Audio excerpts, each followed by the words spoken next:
성경을 읽고 또 설교를 듣고 성경 공부를 하고 그렇게 하는 목적이 뭐냐? 우리가 신앙생활에서 특히 우리의 기독교에서 중요한 것은 성경입니다. 천주교에서는 성경보다는 교황의 직서라든지 그런 것을 더 가치를 두지만 우리 기독교에서는 성경을 최고의 가치로 두고 있어요. 그래서 이 성경의 목적을 우리가 확실히 아는 게 필요합니다. 요즘 이제 학교에서 창조론이냐 진화론이나 이런 이제 얘기들을 하지 않습니까? 근데 이 근본적인 것이 다른 이유가 뭐냐면 성경은 과학을 얘기하려고 하는 책이 아닙니다. 성경 예를 들어서 학교에서 수학 시간에 국어 공부하듯이 수학 공부를 하면 그 학생은 제대로 공부를 할 수가 없습니다. 또 국어 공부 시간에 수학의 논리를 가지고 국어 공부를 하려고 그러면 시라든지 수필이라든지 이런 것들을 이해를 할 수가 없어요.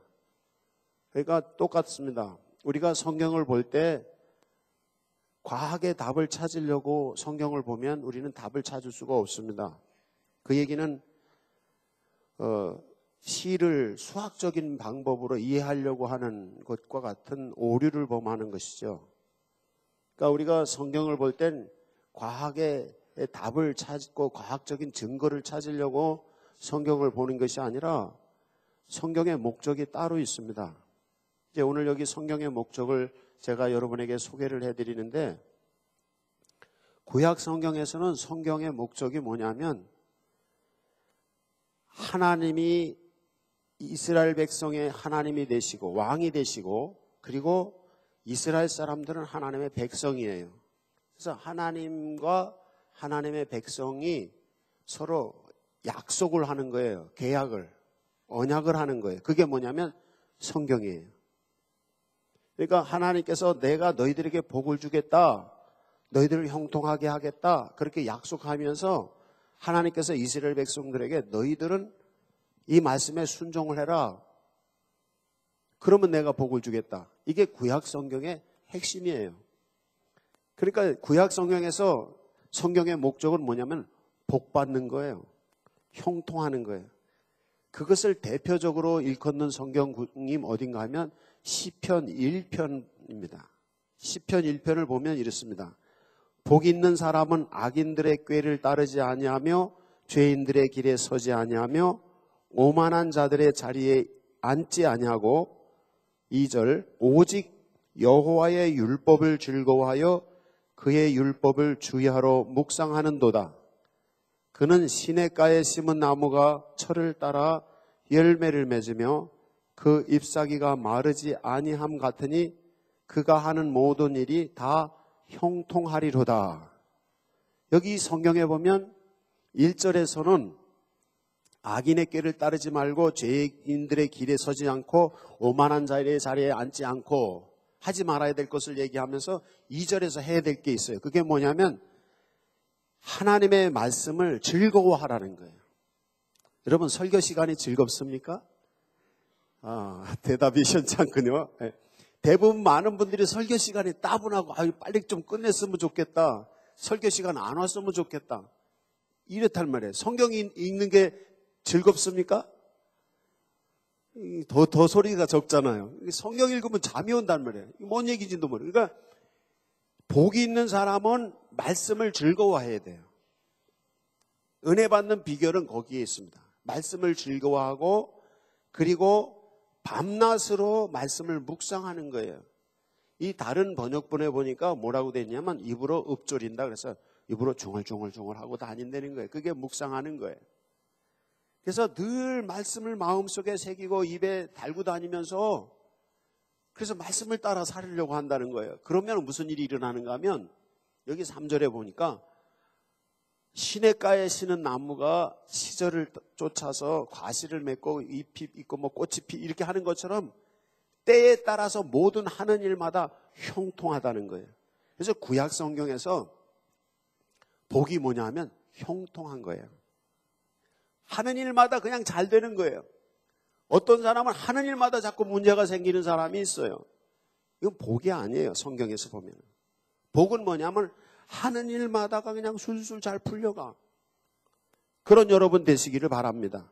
어떻게 해서 그게 되냐? 하나님이 복을 주셔서 그렇게 된다는 거죠. 그래서 이 구약 성경에서의 성경의 목적은 뭐냐면 복 받는 거예요. 성경의 목적은 복 받는 거예요. 성경의 목적은 형통하는 거예요. 무슨 일이든지 잘 되는 형통의 복이에요. 여러분, 형통의 복이 임하기를 원합니다. 이게 말씀을 순종하는 사람이라는 거죠. 그게 이제 구약 성경의 목적이에요. 근데 이걸 신약 성경에서는 이 성경의 목적을 또 좀 세분화해서 설명을 해요. 어떻게 설명을 하는가 하면 좀 구체적인데 어떻게 하는가 하면 오늘 읽은 성경에 보면 두 가지 말씀이 있는데 여기 15절에 보면 또 어려서부터 성경을 알았나니 성경은 능히 너로 하여금 그리스도 예수 안에 있는 믿음으로 말미암아 구원에 이르는 지혜가 있게 하느니라 그랬어요. 여기 그냥 간단하게 얘기하면 성경의 목적, 구원에 이르는 지혜. 어떻게 하면 우리가 구원받을 수 있을까? 그런 지혜를 알려주는 책이 되는 거죠. 그러니까 우리가 성경을 읽으면서 어떻게 하면 복받을 수 있는지를 성경에서 찾으셔야 돼요. 그래서 여러분이 성경 읽을 때 성경의 목적은 복받는 거거든요. 그러니까 복받는 거를 찾아보세요. 어떻게 하면 복받을 수 있는지 성경에 기록이 돼 있어요.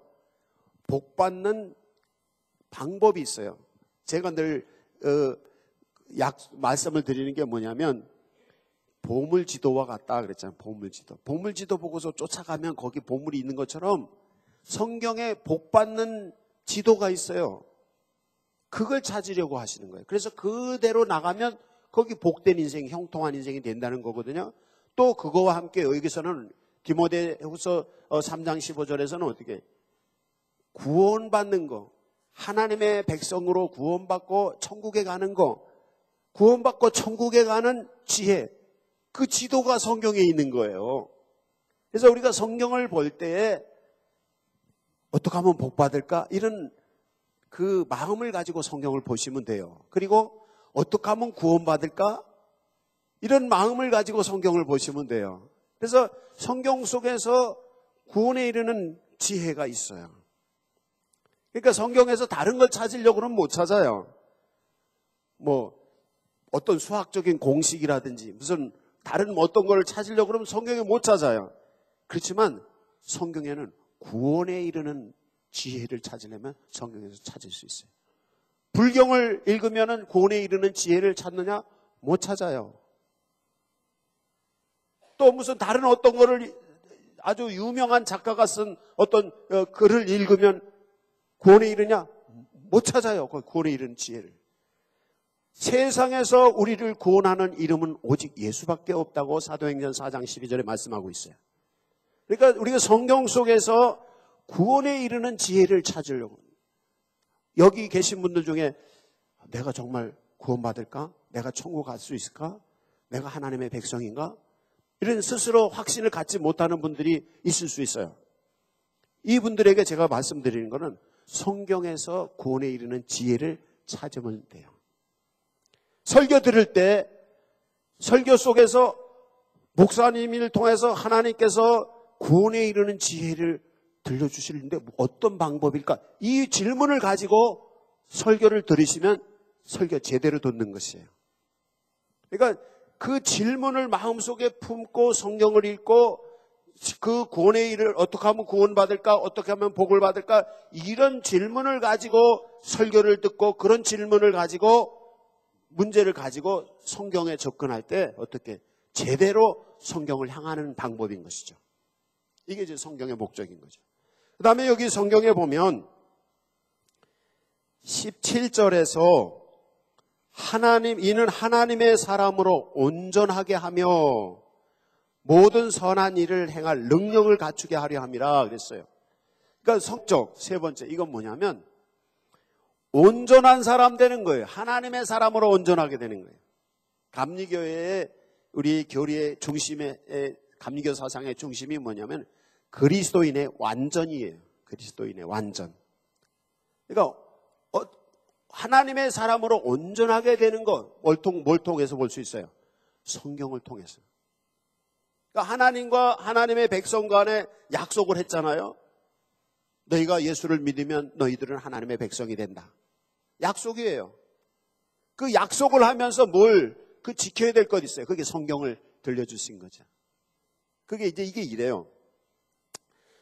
믿는 성도들과 하나님 사이를 관계성을 얘기할 때 비유로 하는 성경의 내용 중에 보면 예수님은 신랑이고 우리는 신부라는 거예요.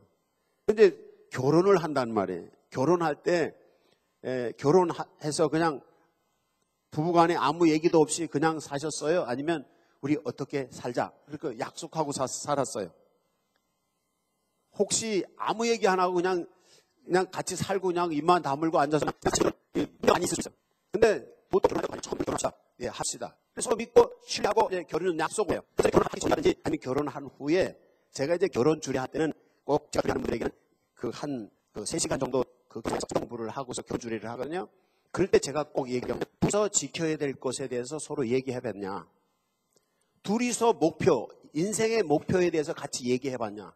근데 대부분의 많은 신혼부부에게 질문해보면 그걸 얘기한 사람이 거의 100명 중에 90명은 그런 얘기를 안 했어요. 그냥 결혼하는 거예요. 그러니까 자꾸 부딪히고 싸우고 그러니까 결혼 생활이 힘든 거예요. 그러니까 이게 뭐냐면 하나님이 신랑이시고 우리가 신부인데 결혼하는 사람들이 우리가 목표를 어디를 향해서 살자. 부부가 비전이 같아야지 같은 방향으로 갈 거 아니에요. 남편은 저리 가려고 그러는데 부인은 저리 가려고 그러면 찢어지는 거예요. 한 목표를 향해서 가야 되는 거예요. 그리고 그때 한 목표를 향해 갈 때 약속을 해야 되는 거예요. 나는 이거 할 테니까 당신은 이거 하십시오. 그래서 서로 역할을 또 남편이 나는 이런 걸 좋아해. 그럼 부인이 남편이 좋아하는 걸 좀 해줘야 되는 거잖아요. 부인이 난 이런 걸 좋아해. 그럼 부인이 남편 좋아하는 걸 해줘야 되잖아요. 그래서 서로 좋아하는 게 뭔지 서로 약속이 있어요. 그게 성경이란 말이지. 하나님과 우리 사이에. 그러니까 그 하나님이 좋아하시는 게 성경에 들어있어. 그럼 성경을 지키면 어떻게 해요? 하나님이 약속한 걸 주시니까 그게 복을 받고 형통한 것이. 그리고 구원에 이르는 것이지.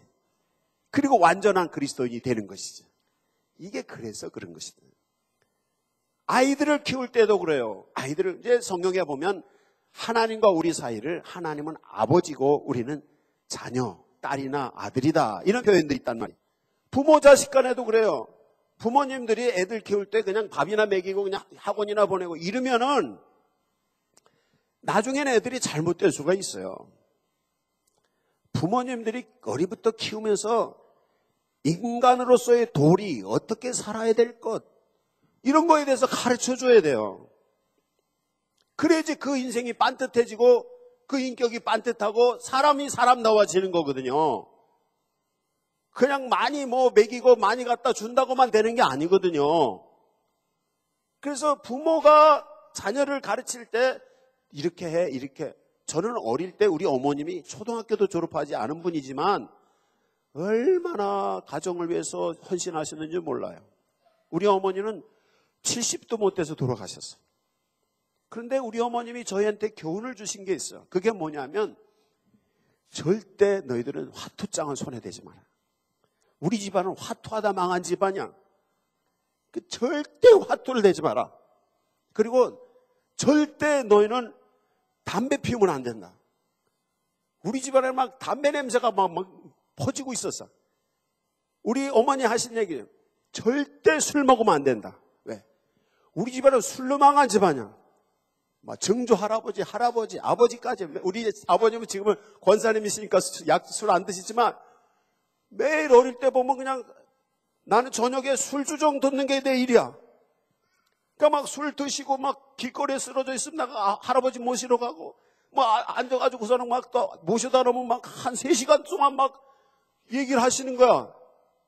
근데 우리 어머니도 그런 걸 당하셨다면. 그러니까 절대 이게 그리고 또 우리 어머니 가르쳐줘요. 절대 욕하지 마라. 아주 쉬운 욕도 못하게 했어요. 그 어머님의 그 가르침이 저를 만드는 거예요. 저희가 사남매인데 우리 애들은 욕하는 애들이 없어요. 근데 좀 요새 제가 나이가 들다 보니까 입에서 가끔 설교하다가도 욕이 튀어나올 때가 있어서 좀 실수를 하는데, 어릴 때부터 가르쳐 준 게 그거예요. 그러면 그렇게 배우니까 어떻게? 걔는 그런 사람이 되는 거예요. 제가 목사기 때문에 술을 안 먹는 게 아니라 어릴 때부터 난 어머님이 술 먹지 마라. 이 집안 망한다. 어릴 때부터 담배 피지 마라. 너 인생 망친다. 화 두짱 된다. 아무리 많은 재산 하루아침에 다 날아가네. 절대 복권이라든지 무슨 노름 이런 거 절대 하지 마라. 우리 어머님 욕하지 마라. 이거 계속 그게 마음판에 새긴 거예요. 아기 때부터. 3살 버릇이 열등까지 간다잖아요. 하나님이 우리의 아버지시고 우리는 하나님의 자녀란 말이에요. 하나님이 그 교훈을 성경에서 가르치는 거예요. 그러니까 하나님이 우리를 창조하시고 우리를 그렇게 가르치시니까 이 말씀대로 살면 복을 받을 수밖에 없는 것이요. 저는요, 목회를 오래 하면서 수많은 성도들을 만나잖아요.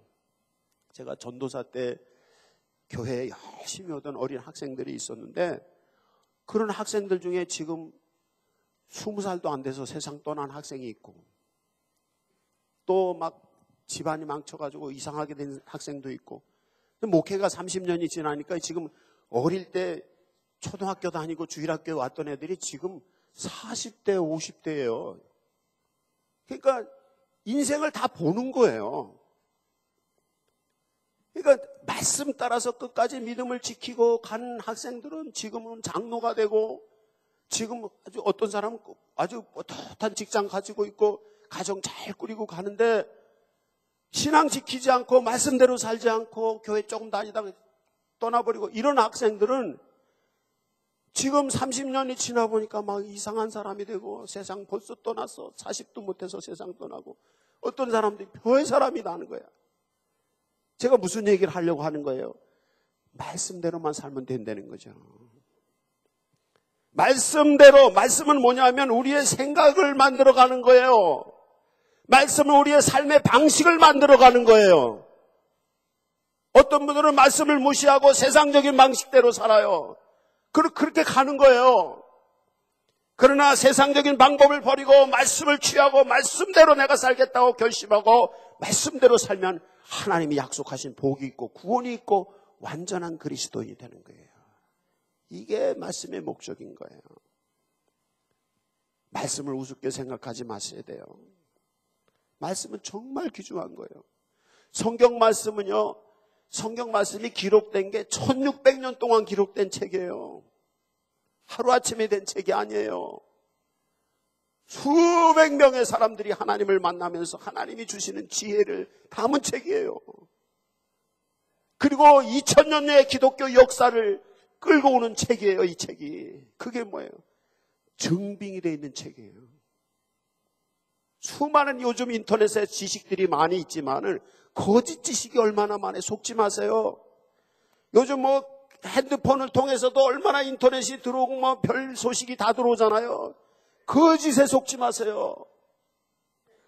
그러나 성경은 거짓의 책이 아닙니다.